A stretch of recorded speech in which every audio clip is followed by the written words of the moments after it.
Empiezo a escribir porque de pronto experimento una libertad asombrosa, extraña, que es inventar historias, inventar cosas, que a la gente les pasen cosas y no tener ningún límite en ese proceso de invención, ningún límite.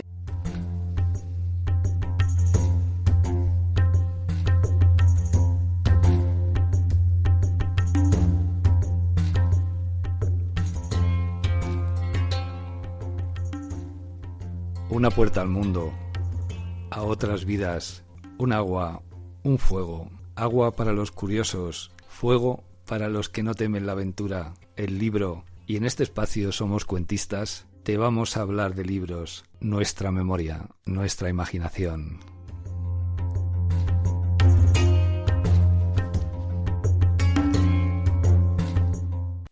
Bienvenidos a un nuevo episodio de Somos Cuentistas. Soy Pablo Fernández, creador y editor de este espacio. Con la emisión de hoy iniciamos un nuevo formato, nuevo para nosotros, tradicional a la vez, el de las entrevistas a los escritores. En esta primera entrevista estoy con el escritor Ronaldo Menéndez, que publicó hace pocos meses su última novela, La casa y la isla. Una novela que ha tenido una gran difusión en España y que ha contado con un aliciente añadido a su propio valor literario. La muerte de Fidel Castro puso a Cuba bajo la atención y los análisis de los medios de comunicación, y por tanto a Ronaldo y a su novela. La casa y la isla es una novela sobre la generación de cubanos que nació después de la Revolución. Esos cubanos nacidos en las décadas de los 60 y de los 70. Como cuenta el propio Ronaldo en la entrevista, es una novela sobre personajes que pierden la ilusión, sobre perdedores, personajes que asumen su derrota y que terminan en un exilio interior, en la casa, dentro de la isla, o en el exilio, en la emigración exterior. Es una novela sobre el desencanto, para utilizar una palabra familiar a nuestra propia historia. La novela bebe de fuentes autobiográficas, por eso pregunto a Ronaldo sobre sus memorias, lo que lleva, a mi juicio, a aclarar diversos aspectos de la novela. Para mí, desde luego, ha sido un placer la entrevista con Ronaldo, porque, a pesar de que nos conocemos hace años, tenía muchas preguntas en el tintero, y se me han quedado gran parte de ellas. Ronaldo reúne, además de su condición de escritor, la de teórico, profesor de técnicas literarias y conocedor como pocos de las técnicas de la novela. Gracias a Ronaldo por permitirme cumplir esta ilusión que era comenzar las entrevistas a escritores con su propia entrevista. Espero que disfrutéis como yo he disfrutado con su preparación y con su resultado. Vamos a escuchar a Ronaldo en este primer podcast de los dos en los que se divide la entrevista.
Bueno, vamos a meterle caña. Vamos a meterle caña. ¿Con vino, sin vino, qué? No, yo no necesito vino tampoco, ¿no? Esto está ahí para la clase de para la clase luego, que como sobró de ayer, ya dije, bueno, lo dejo aquí para los chicos.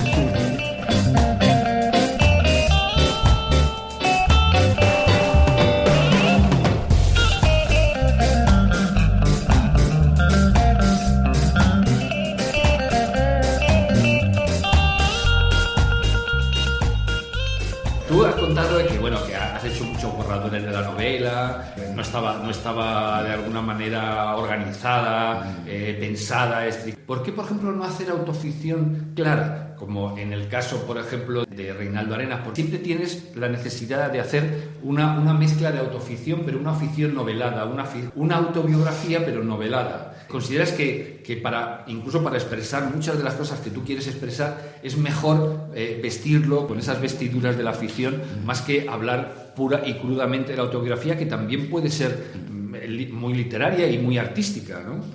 Esto es una pregunta, yo creo que interesantísima y además compleja, o sea, porque debe haber muchas maneras, muchas capas, ¿no?, de abordar este tema. Porque en mi caso, ¿no?, autoficción pura o tal. Primero, yo no soy un escritor en mi evolución que se haya anclado, que haya entrado en la autoficción en un primer momento. O sea, yo por mi naturaleza y por mis búsquedas, que puedo intentar definirlas, pero no lo voy a hacer del todo ahora, para no irnos por las ramas, mis búsquedas me llevan originalmente a trabajar con la imaginación como punto de partida. O sea, la imaginación, imaginar universos y situaciones determinadas. Y cuando digo imaginación no me refiero a una literatura necesariamente no realista, ni mucho menos. Yo no he tendido nunca a la literatura fantástica o a la literatura no realista. He tendido más a la literatura realista o alegórica, pero en todo caso siempre trabajando con la imaginación. O sea, para mí el placer de la escritura apareció en un primer momento dependiendo, unido, ligado a dos cosas fundamentales y muy claras. Además las tuve muy claras desde el primer momento. Dos cosas. Una es el uso del lenguaje. Para mí la escritura solo me daba placer porque yo me daba cuenta cómo podía retorcer el lenguaje y llevarlo a cosas que ni yo mismo sabía que se podían hacer con el lenguaje. O sea, incluso cosas mal hechas, cosas mal logradas, cosas no del todo eficaces, pero experimentar, jugar, manipular, amasar el lenguaje, tocar el lenguaje. Por ejemplo, a mí me gusta la cocina. Yo no me gusta la cocina donde hay mucha técnica, donde ves una serie de aparatos que parece un laboratorio químico. A mí me gusta tocar los ingredientes, manipular. A mí me gusta cortar la carne. A mí no me gusta que un carnicero me corte las caras. Yo sí puedo hacerlo. Entonces a mí eso me pasa con el lenguaje. O sea, a mí me gusta tocar el lenguaje y yo empiezo a escribir porque me daba mucho placer juntar palabras, ver cómo sonaban unas palabras al lado de otras, ver que unas sonaban muy bien unas al lado de otras y otras no, y ver cómo sentir qué cosa es un ritmo narrativo. Está ligada al lenguaje, al uso del lenguaje, y la otra cosa por la que yo escribo es porque está ligado a la imaginación. O sea, yo empiezo a escribir porque de pronto experimento una libertad asombrosa, extraña, que es inventar historias, inventar cosas, que a la gente les pasen cosas y no tener ningún límite en ese proceso de invención, ningún límite, sentir que no tengo límites, sentir que las cosas pueden ser esperpénticas, grotescas, las cosas pueden ser realistas y después dejar de serlo, las cosas pueden ser catarsis, ¿no? Exorcismos personales y secretos. Las cosas pueden ser desmadradamente eróticas cuando dependan de fantasías mías. O sea, esa libertad absoluta de imaginar es el otro elemento por el cual yo creo que me guío cuando escribo, que siento placer, ¿no?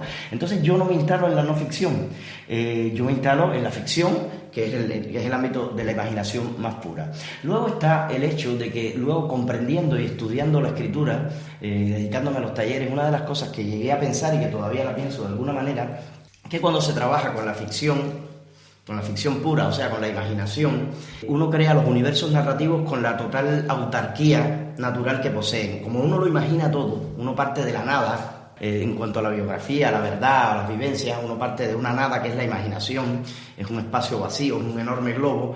Ese globo, cuando lo llenas, ya tiene en sí mismo, lo construyes con reglas de autonomía absoluta.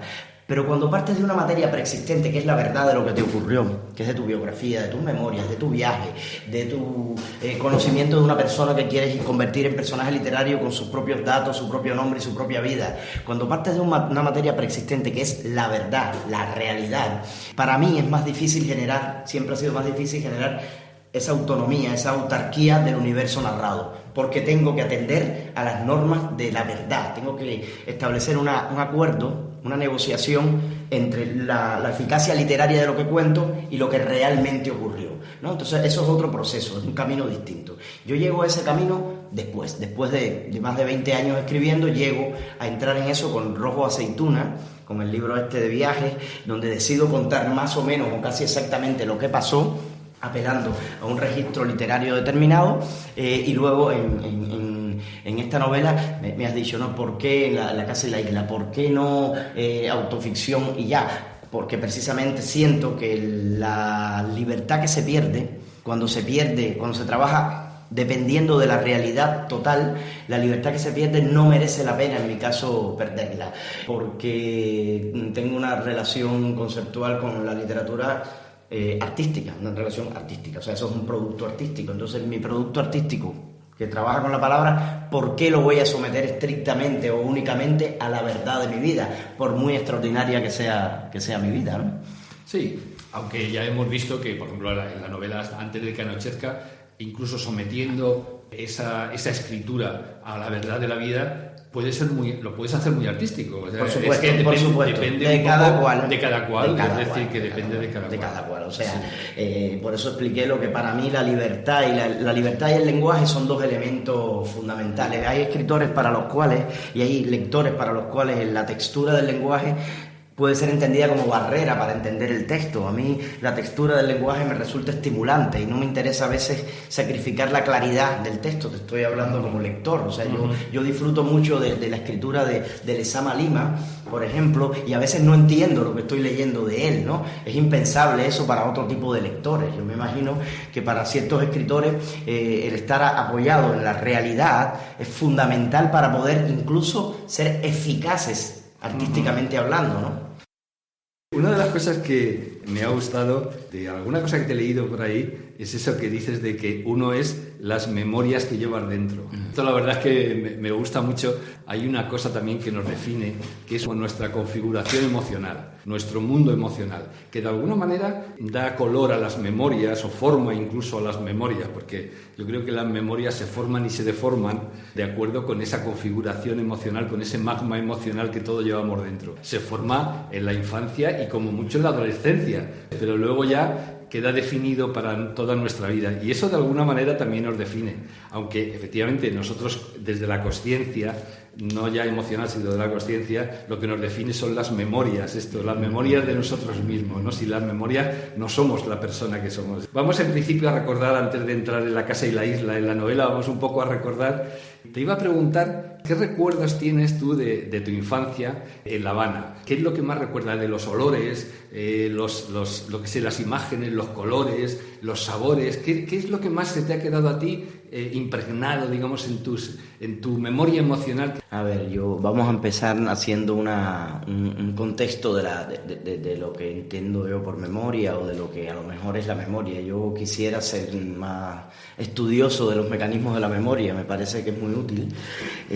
Recuerdo una imagen de Borges. Vamos a empezar con Borges, ya que se sabe que soy borgiano, donde él comparaba la memoria con una torre de monedas. Decía que el hecho en sí, el primer recuerdo, o el recuerdo que se archiva en un primer momento sobre algo, sería una primera moneda. Luego hablaba de que cada vez que uno recuerda ese hecho, o lo utiliza para escribir, o vuelve a él recurrentemente a lo largo de los años, son monedas que como recuerdos se van sumando a esa primera moneda, y eso transforma esencialmente la torre de las monedas, se va transformando por la esencia del tiempo. Cada vez que uno recuerda algo, lo transforma en el mismo recuerdo, ¿no? Eso yo creo que es fundamental a la hora de entender la memoria, o de responder a tu pregunta, ¿no?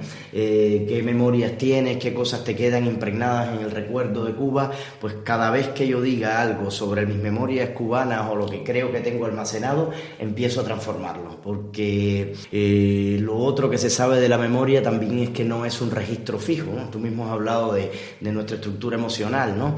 También podemos usar la imagen de la huella, ¿no? Una huella es un registro fijo, un registro que se imprime con la forma del pie en la arena o en el barro.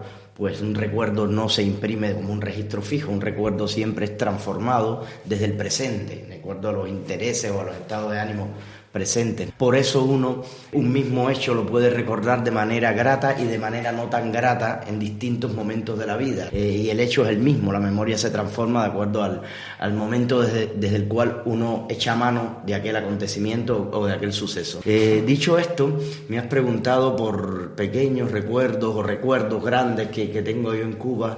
Yo creo que toda persona que no tiene una ruptura con la infancia, una ruptura que se deba a algún trauma, habita siempre la patria de la infancia. Yo creo que todo el mundo, y esto es una afirmación categórica, pero bueno, voy a hacer algunas a lo mejor para equivocarme como es debido, ¿no? Que para eso estamos, para equivocarnos.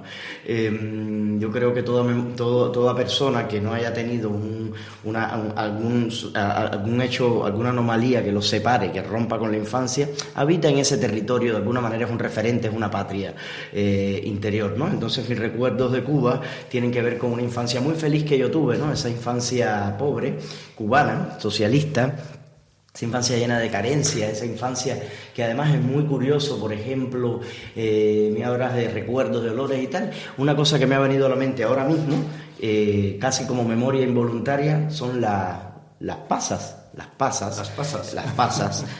es algo que desapareció de mi vida en algún momento en la infancia, ¿no? O sea, yo no sé qué hizo Fidel Castro, que desaparecieron las pasas de la faz de la isla, ¿no? Pues en Cuba desaparecían esas cosas. Otra cosa que desapareció fue el chocolate, el sabor del chocolate, que además es un sabor muy entrañable para los niños. Por ejemplo, las pasas, ¿no? Y para mí fue siempre cuando me exilié, cuando empecé a vivir en otros lugares, una de las cosas y que todavía me queda es el hábito de acumular pasas y acumular chocolates, ¿no? Como los alcohólicos cuando esconden las botellas en los rincones, pues yo escondo pasas y chocolates por distintos lugares de la casa, ¿no? Ahora con mi hijo ya no tengo el chocolate tanto como lo tenía a mano en la mesa de noche, en distintos lugares, ¿no? Y estas cosas tienen que ver con estos recuerdos de la infancia. En todo caso, de Cuba, estos recuerdos más antiguos. En todo caso, recuerdos míos de la infancia determinantes, y que hoy, cuando me haces esta pregunta, estoy hablándote también, sobre todo como escritor, además de como persona. En La casa y la isla también se cuenta la infancia de Anabela, en esa loma del barrio de San Luis, donde había delincuentes, donde había una pandilla de niños, donde se vivía de determinada manera. Pues estos son recuerdos de mi infancia, ¿no? Una loma en el barrio de La Víbora, la loma de San Luis, una abuela analfabeta que contaba historias, y de ahí creo que me viene el primer contacto que tengo yo con la fascinación de contar, del relato, ¿no? De esta oralidad de mi abuela, que es casi García Marquiana, una señora que se ponía a contarle cosas a los niños en la noche y tal. Y de ahí también me viene a lo mejor el hábito de fumar, ¿no? Mi abuela era muy pobre, cosía en el barrio y me enviaba a mí a donde jugaban dominó los negros de la esquina, que se pasaban el día jugando dominó y fumando cigarrillos negros populares, se llamaban, eso es la marca que todavía existe en Cuba, y me enviaba a recoger las colillas que ella después desmontaba y liaba en un aparato artesanal, ¿no? de liar cigarrillos, ¿no? Y de ahí me viene a mí esa familiarización asquerosa en un niño de tocar colillas de cigarros que estaban en el suelo. Recuerdo ahora, vendrían muchos, ¿no? Porque los recuerdos también tienen una cuestión muy perversa, son como, están ahí, pertenecen muchas veces al ámbito de lo involuntario, pero basta que uno abra ciertas compuertas en ciertas circunstancias y aparecen un tropel de recuerdos. Yo tengo los recuerdos míos son recuerdos pandilleros, infantiles, de absoluta libertad y de absoluto contacto con la naturaleza urbana, o sea, con gallinas, gatos, perros, con andar descalzo en la calle, porque así no me diferenciaba de los otros niños que andaban descalzos, y con mucha pendencia, ¿no? Entonces los recuerdos míos van por ese lado, y prefiero hablar de los recuerdos de la infancia, ¿no? que fueron muy determinantes. Y te criaste en la calle, igual que, bueno, yo también me crié en la calle, o sea, nosotros salíamos a jugar nada más venir del colegio y estábamos horas y horas en la calle hasta que nos llamaban para cenar, que nunca queríamos ir a casa. O sea, a ti te pasaba lo mismo, tú vivías también en la calle. Se vivía en la calle, eso es algo que yo creo que sigue existiendo en países determinados países del tercer mundo, como la India, ¿no? Uno ve en la India la chavalería en la calle, ¿no? Y hay una confusión entre la infelicidad y la pobreza y esta manera de vivir. Hay una confusión, desde luego que a veces están vinculadas, pero en absoluto la pobreza tiene que ver con vivir en la calle, ni mucho menos, ¿no? No, eso es la felicidad, ¿no? Y la felicidad. Si no pasas hambre y estás en la calle, es la felicidad. Yo no sé si hoy en día existen razones reales para que tengamos a los hijos como los tenemos, ¿no? Controlados, pastoreados, atrapados enclavados entre cercas en los parques, ¿no? Los parques están vallados y están ahí adentro, y si se sale mínimamente el niño del parque, aunque no haya ninguna avenida ni ningún coche, aunque siga habiendo otro tipo de parque, ya hay un escándalo, hay quien te mira mal, ya esto no es inadmisible. Definitivamente vivir en la calle para un niño es un patrimonio fundamental, y yo me crié en la calle, hombre. En Cuba todavía hoy vas a Cuba y la gente, los niños se crían bastante en la calle, y los mayores siguen viviendo en la calle, ¿no? Todavía no tienen nada que hacer, sigue viendo una cultura de la esquina, ¿no? Sí, y recuerdas que tu mundo en el barrio, tu vida, se parecía un poco a ese panorama que pinta Cabrera Infante en La Habana para un infante difunto. Esa unión entre los vecinos, eso que, bueno, para los niños, por supuesto, que iban de una casa a otra porque ibas a ver los amiguitos y pasabas a las casas. O sea, había ese ambiente, o ya la gente estaba muy encerrada y muy, digamos, con muchas prevenciones. O sea, ¿tú recuerdas que entre los vecinos había esa apertura? Primero esa ayuda y también esa apertura, sobre todo para que los niños pasaran de una casa a otra. Totalmente, ¿no? Totalmente. El cubano es un ser tribal, y eso no ha cambiado, esencialmente no ha cambiado. Los barrios de La Habana siguen siendo... O sea, la excepción en La Habana es vivir en un barrio donde cada cual viva dentro de su casa o de puertas para adentro y no se visiten o tal, ¿no? Lo más común es que la gente circula, ¿no? Te toca la puerta. La gente no te avisa cuando va a ir a tu casa, eso jamás se hace, ¿no? Ya no en la infancia, en mi adolescencia, yo visitaba a mis amigos, ya cuando estudiaba en la universidad nos visitábamos unos a otros sin avisar, y eso lo asumías. A veces llegaba a casa de un amigo y no estaba, y habías ido por gusto y habías tenido que movilizarte por media ciudad para ir a verlo, ¿no? La gente tocaba a tu puerta y se aparecía. Luego está el hecho, en mi infancia sí hay cuestiones materiales, objetivas, que condicionan un sistema de vida muy tribal, ¿no? La televisión, por ejemplo, los programas de moda, las aventuras, las telenovelas, y la gente que no tenía televisión, que se juntaban en las casas de los que tenían televisión, no solo los niños, sino también los mayores. Luego, cuando ya la gente tenía televisión, de todas maneras fue quedando el instinto la gente le gusta, a veces a casa de mi abuela iban vecinas por gusto, que tenían su televisor, pero iban a ver la novela con mi abuela, ¿no? Para comentar lo que estaban viendo mientras veían la novela, ¿no? Como aquí se reúne la gente a ver el fútbol, que es una cosa bastante social, ¿no? La gente gusta muchas veces de juntarse en un bar o juntarse los colegas a ver el fútbol. Bueno, eso ocurre en general en torno a la televisión en Cuba, ocurría mucho.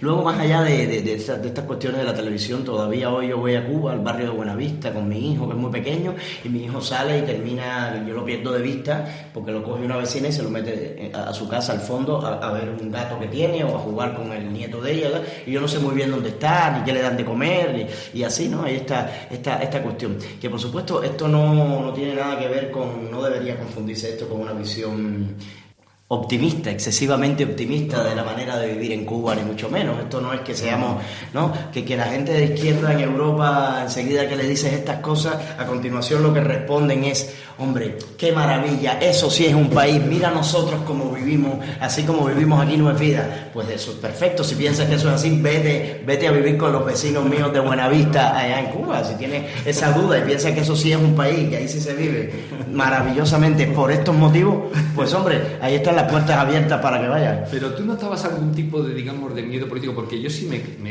también me he criado en una dictadura, en un régimen totalitario, y yo desde luego en casa sí que sentía miedo. Mi familia, de hablar de determinados asuntos, sobre todo de política, sentía verdadero terror.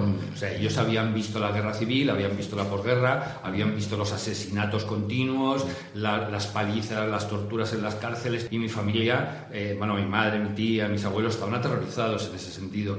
Entonces, sí que yo he notado desde que era pequeño miedo al tratar de determinados asuntos. Cualquier cosa política era hablada en susurros, no hables alto, a ver si te van a oír. O sea que esto era un poco mi experiencia. ¿Tu experiencia en ese sentido ha tenido... ¿Tú notabas algún miedo? Totalmente. Total y absolutamente. O sea, imposible alzar la voz en Cuba dentro de las cuatro paredes de tu casa, entre tu propia familia, entre hermanos. Imposible alzar la voz para criticar, por ejemplo, a Fidel Castro, o para hablar abiertamente, y hablar a la calle abiertamente más del gobierno en un espacio laboral, mucho menos. Y además eso es una cosa que ni siquiera han visto ni torturas ni fusilamientos. Yo durante muchos años tenía la teoría de que el cubano es un gallina.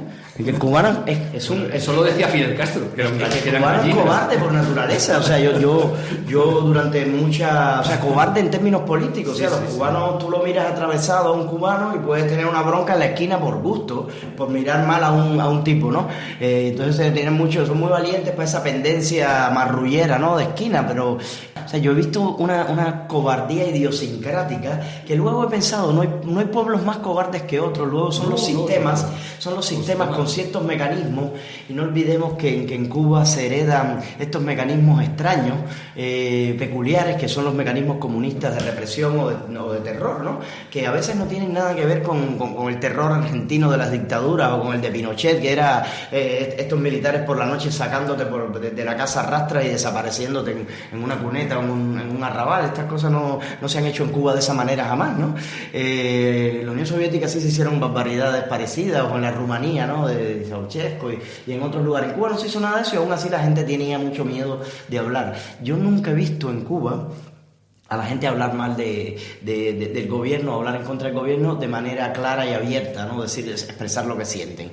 Nunca, ni siquiera ahora. Ahora yo con mi madre hablo por teléfono, mi madre tiene terror de que yo por teléfono diga algo, y cuando publiqué mi novela La casa y la isla, o cuando se murió Fidel y yo le dije que estaban entrevistándome en las teles y tal, la reacción de mi madre fue de pánico absoluto. ¿Qué estás diciendo en las televisiones españolas de esto aquí? Ten mucho cuidado porque vas a tener problemas, ¿no? Entonces tienen mucho miedo y tal. Lo que pasa, en Cuba yo he visto un cambio que a mí me ha asombrado bastante, que fue la última vez que estuve en Cuba, hace unos meses, en el verano pasado.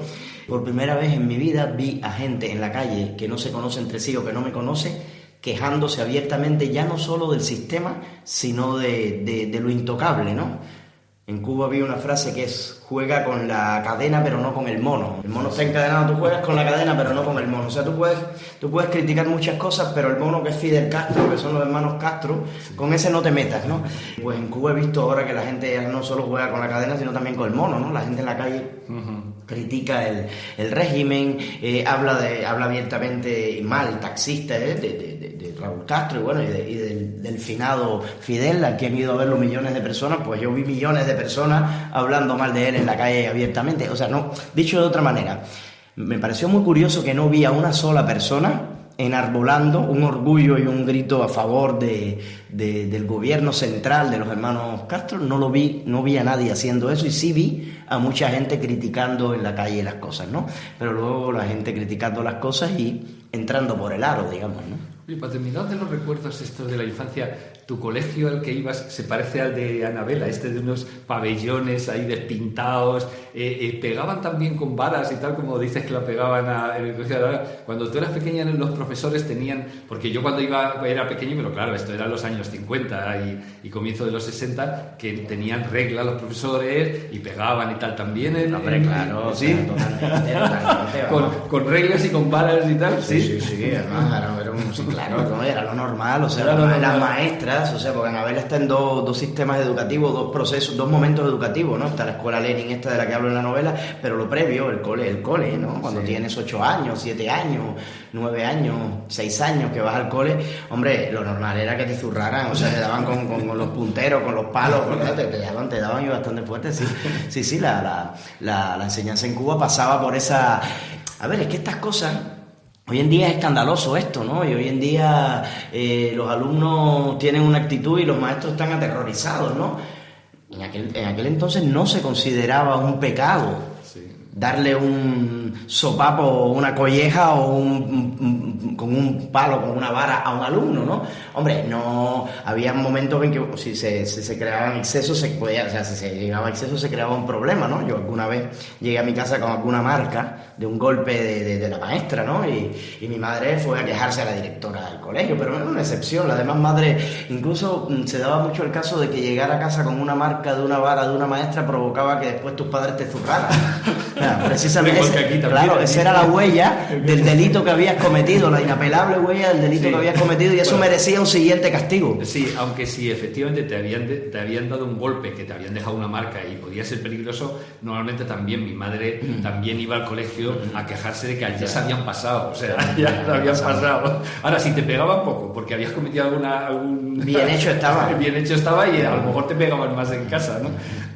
Luego, tú entras en la escuela Lenin como Anabela de la novela, que eso lo has contado también en las tertulias. El sistema de selección es un poco como surge en la novela. Tanto los hijos de los, llamémosle, altos cargos del régimen, como los alumnos destacados, tanto por sus notas y por sus características, como también por su adhesión, o que se podía suponer una adhesión comunista. Incluso a veces a una novela como la que hemos visto de Lulú, de Cartarescu, que te recordaba muchas veces a muchas escenas que tú has vivido en la escuela Lenin, y que de alguna manera tú te sentías raro porque no te gustaba tanto el deporte como a muchos otros, te sentías extraño porque leías, porque... Hombre, la escuela Lenin fue un gran invento y sigue existiendo, tuvo su época dorada, yo creo que ya no es lo que era antes.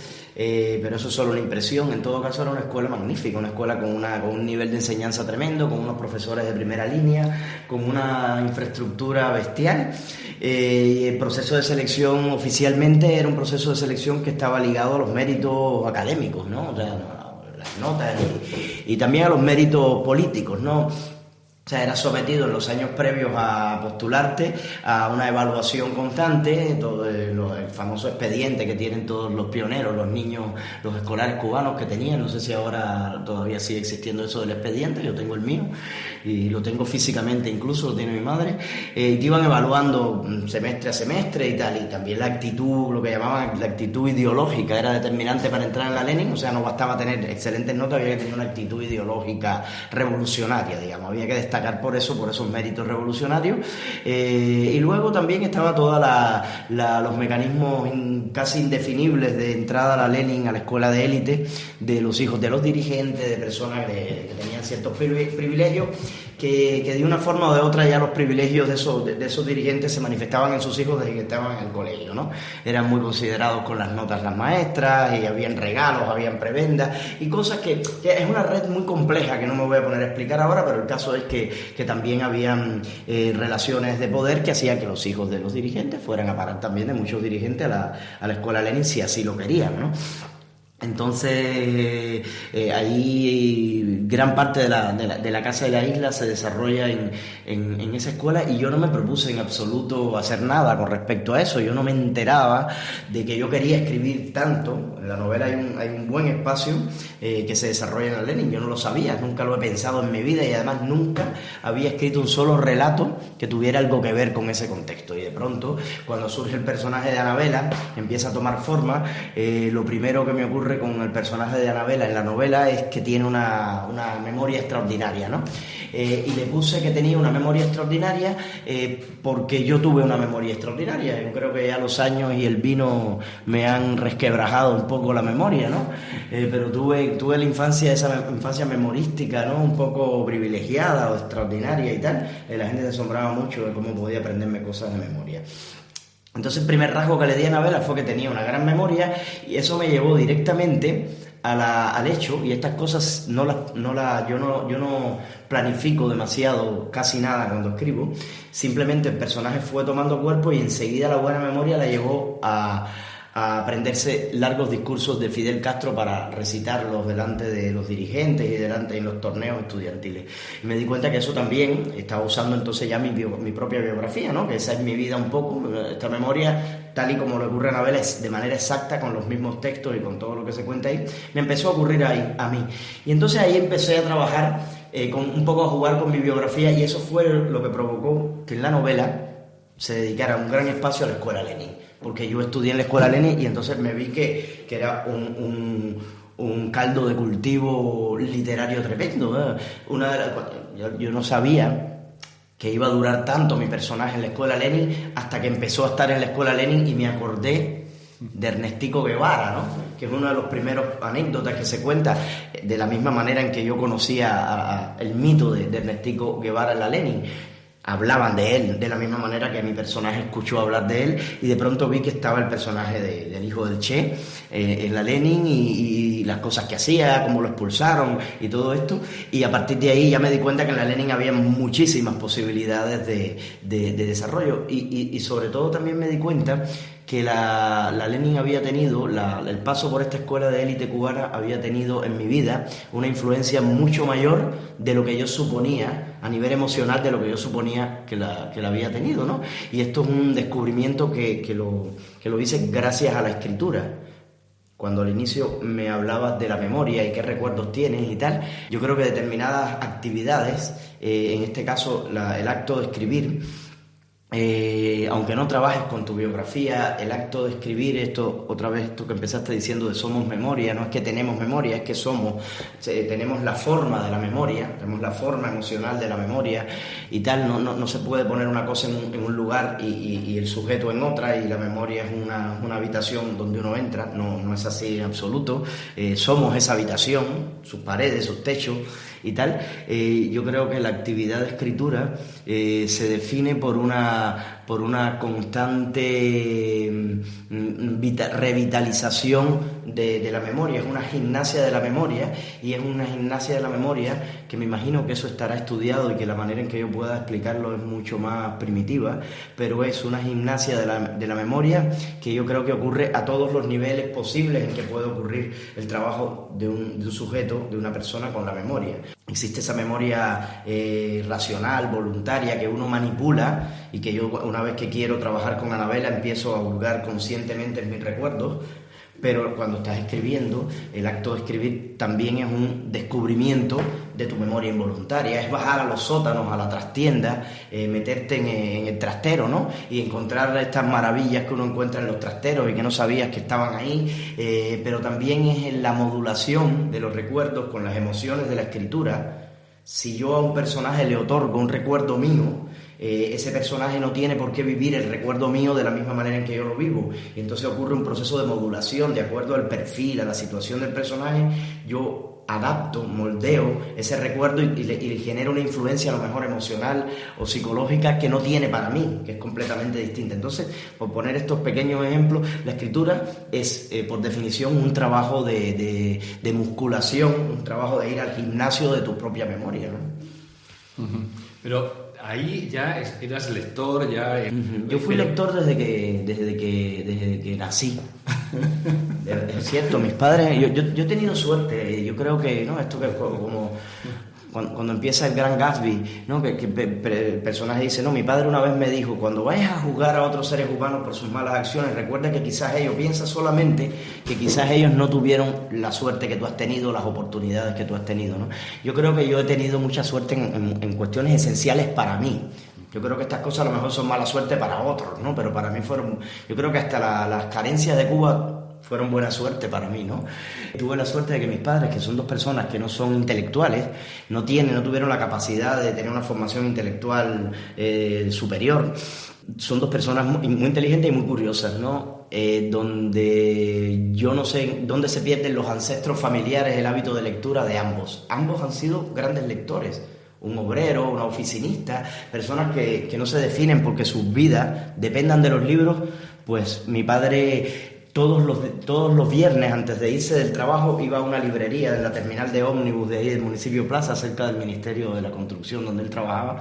Iba a una librería a comprar bolsas de libros, una librería para llevar a la casa. En mi casa, mi padre, que era carpintero, se pasaba la vida haciendo anaqueles y para poner su enorme cantidad de libros, ¿no? Que después tuvieron un destino muy curioso, que casi muy curioso, muy paradójico, muy terrible, ¿no? Esos libros de mi padre, los cuales me quedan mucho. En todo caso, mis padres me empezaron a leer antes de que yo leyera, antes de que yo supiese leer, y no teníamos televisión, o se iba la luz, habían apagones, entonces con una pequeña lámpara mis padres me leían estos libros de aventuras, ¿no? De Salgari, de Conan Doyle, de Julio Verne, todas estas cosas, de Mark Twain, los Tom Sawyer, estos yo me los paseaba, y eso... Tuve la suerte de que eso generó en mí el hábito de la lectura. Entonces, cuando hablamos de la Lenin, la escuela Lenin se llamó Instituto Preuniversitario Vocacional de Ciencias Exactas. O sea, era una escuela especializada en ciencias exactas donde la carga lectiva descansaba sobre una ciencia en la que uno se especializaba, una rama científica. En mi caso fue la física. A mí me gusta mucho la física, pero bueno, soy muy mal matemático y por tanto, en todo caso yo leía en la Lenin y la Lenin no se estilaba a leer. Era una escuela de ciencias y ahí leer era ser un poco raro, por decir lo menos, ¿no? Era ser un poco raro, ¿no? O sea, que te sentías raro ahí. Me sentía muy integrado. Yo nunca he sido un marginal en el cole, ni mucho menos. Al contrario, siempre he tendido a ser líder, he tendido a ser modelo de cosas buenas y malas, incluso de gamberradas también. He tenido mis épocas de gamberradas, de liderazgo delincuencial en el cole, pero el proceso fue rarísimo en la adolescencia, ¿no? Yo cuando ingreso en la adolescencia, 14, 15 años, ahí se despierta y se define mi vocación literaria y empiezo a leer con asiduidad y estaba en la Lenin. Y entonces ese golpe, ese paso a la lectura, a encerrarme en la biblioteca mientras otros jugaban béisbol o básquet o hacían pesas o plancha, ¿no? Abdominales, flexiones y cosas de esas que les dio, no, a los adolescentes les dio por ponerse fortachones y cachas a los 15, 16 años para ligar. Pues a mí me dio por ponerme fortachón de la cabeza, ¿no? Y por leerme muchas cosas y empecé a leer furibundamente a César Vallejo, a Poe, empecé a leer a los 15, 16 años y eso me convirtió automáticamente en un bicho raro que al principio creó una serie de simpatías en torno a la rareza, pero después irritaba a la gente, ¿no? Llegó a ser irritante verme ahí estudiando tanto, o sea, leyendo cosas, haciendo cosas inútiles, ¿no?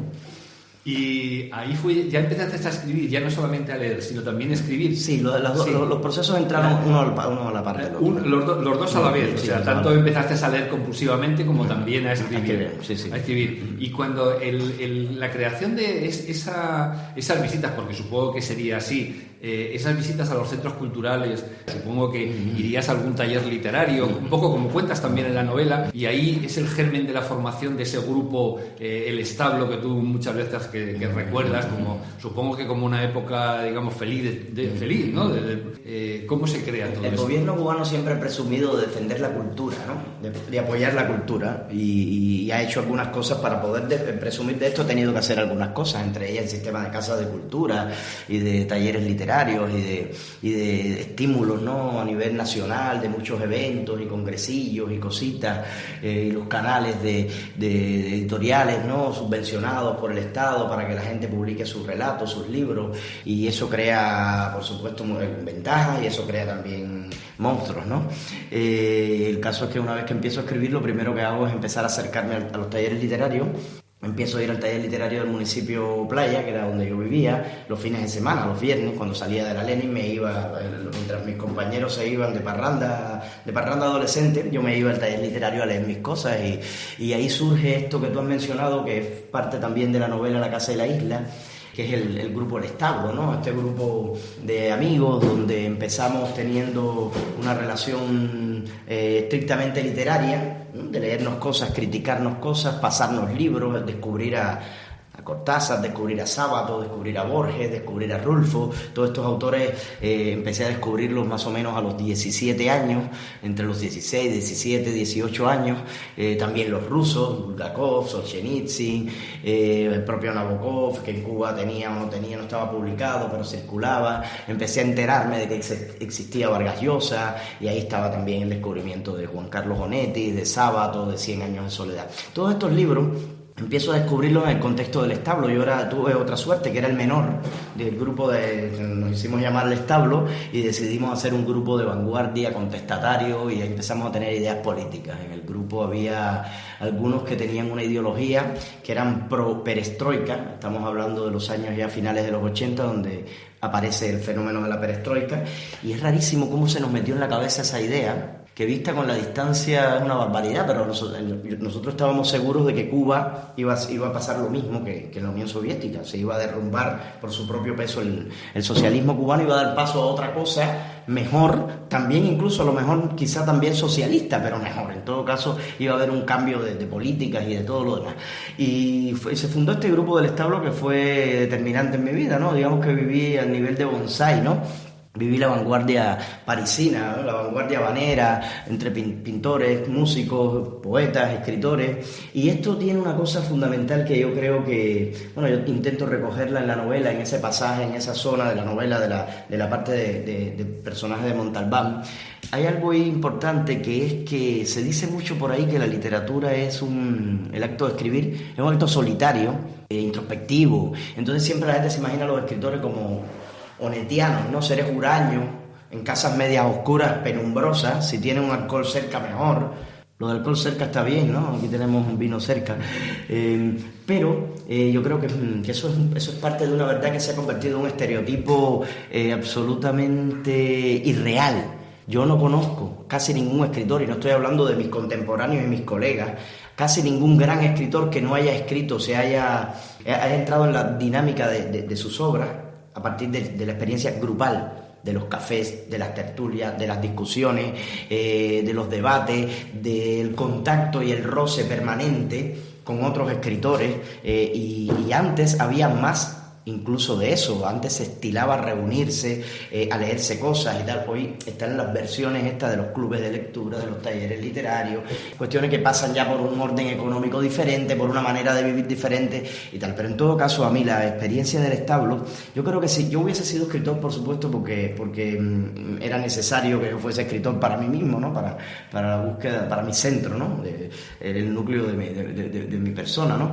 Pero yo creo que hubiese sido un escritor totalmente diferente, hubiese sido mucho peor el tránsito por la experiencia de aprendizaje sin haber tenido un grupo al que pertenecer y del que aprender, ¿no? Esto sobre todo tiene una cuestión fundamental más allá de la información que uno tenga, los libros que te recomienden, y es el estímulo. El estímulo, el sano estímulo, estar rodeado de gente que son a su vez atípicos, que hacen lo mismo que tú, que es además inútil, porque escribir es un acto por definición inútil. Estar metido en ese ambiente y que además ese ambiente tenga un espíritu de romanticismo tremendo, esto es muy estimulante para escribir. O sea, vives pensando en el relato que estás escribiendo o en la novela que estás por escribir. Yo lo que pasa es que nunca encontré esto que tú tuviste la suerte de encontrar. Yo he tenido suerte, lo he dicho.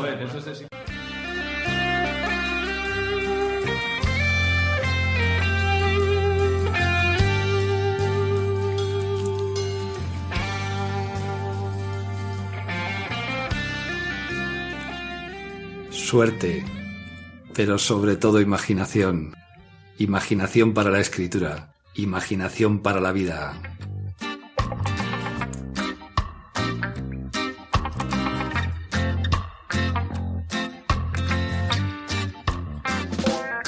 Seguiremos con la entrevista.